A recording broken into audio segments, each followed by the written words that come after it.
विशेष करून बीड जिल्ह्यातील गुन्हेगारी गेल्या 3 महिन्यापासून सातत्यानं चर्चेत आहे. 9 डिसेंबर रोजी मसाजोगचे सरपंच संतोष देशमुख यांची हत्या झाली आणि बीड जे आहे ते राज्यात चर्चेचा विषय ठरलं.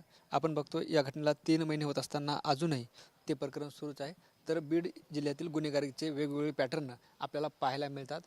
काल जे आहे ते शिरूर तालुक्यातील काही घटना समोर आल्यात. यामध्ये जे आहे ते मुख्य आरोपी असलेला सतीश उर्फ खोक्या भोसले यांनी गेल्या काही महिन्यापूर्वी एका व्यक्तीला बॅटने मारहाण केली होती. त्याचा व्हिडिओ जे आहे ते आता सोशल मीडियावर व्हायरल झाला. त्यानंतर जे आहे ते पोलिसांनी स्वतः तक्रार देऊन खोक्या भोसले विरोधात शिरूर पोलीस ठाण्यात गुन्हा दाखल केला. हेच ते पोलीस स्टेशन आपण या ठिकाणी पाहतोय.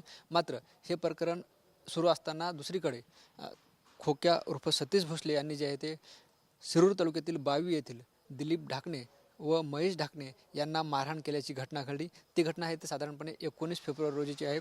महेश ढाकणे यांनी आणि दिलीप ढाकणे यांनी दिलेल्या तक्रारीवरून असं सांगण्यात येतं की जेव्हा दिलीप ढाकणे सकाळी शौचालयासाठी शेतात गेले होते तेव्हा काही लोकांनी तिथं हरण पकडण्यासाठी जाळं टाकण्यात आलं होतं.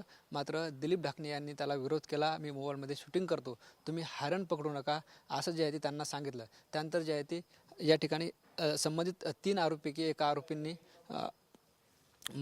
दिलीप ढाकणे यांना मारहाण केली. त्यानंतर पुन्हा इतर 4 आरोपी आले. त्यामध्ये जे सुरुवातीला भाऊसाहेब भोसले यांनी दिलीप ढाकणे यांना मारहाण केली. त्यानंतर भाऊसाहेब भोसले यांनी इतर लोकांना फोन केला. त्यावेळी एक स्कॉर्पिओ आणि दुसरी पांढऱ्या रंगाची गाडी आली आणि त्यानंतर जे आहे ते या गाडीमधून जे आहे ते सतीश भोसले उर्फ खोक्या आला.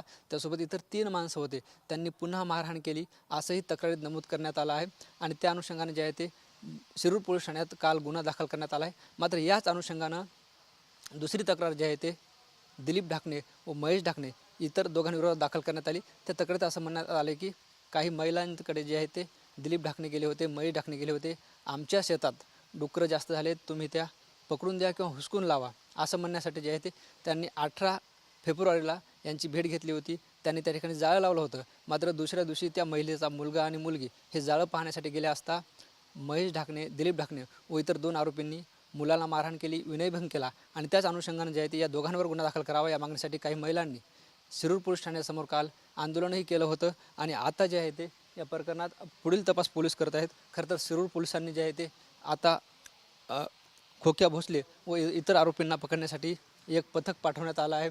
आणि याच प्रकरणावर जे आहे ते राज्याच्या विधिमंडळात मोठ्या प्रमाणात पडसाद उमटलेले आपल्याला पाहायला मिळतात. खरं तर काल अंजली दमानिया यांनी त्यांच्या ट्विटर अकाउंटवरून दिलीप ढाकणे यांचा व्हिडिओ जे आहे ते शेअर केला होता. तो कार्यकर्ता जो आहे तो सुरेश धस यांच्या जवळचा आहे असा आरोपही केला होता. आणि सुरेश धस यांनी त्यांच्यावर प्रतिक्रिया दिली होती की तो मला कधीमध्ये भेटतो, त्याच्यावरही गुन्हा दाखल करण्यात यावा.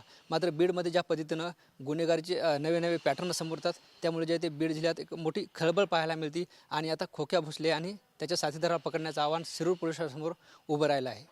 तो कधी हाती लागतो हेही पाहणं महत्त्वाचं ठरणार आहे. कॅमेरा पर्सन आप्पासाहेब मोरकरसह ज्ञानेश्वर लोंढे, TV9 मराठी, शिरूर कासार, बीड.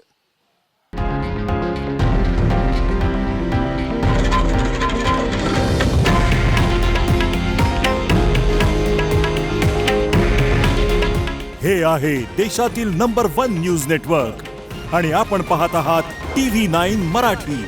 काळजी तुमची, हित महाराष्ट्राचं.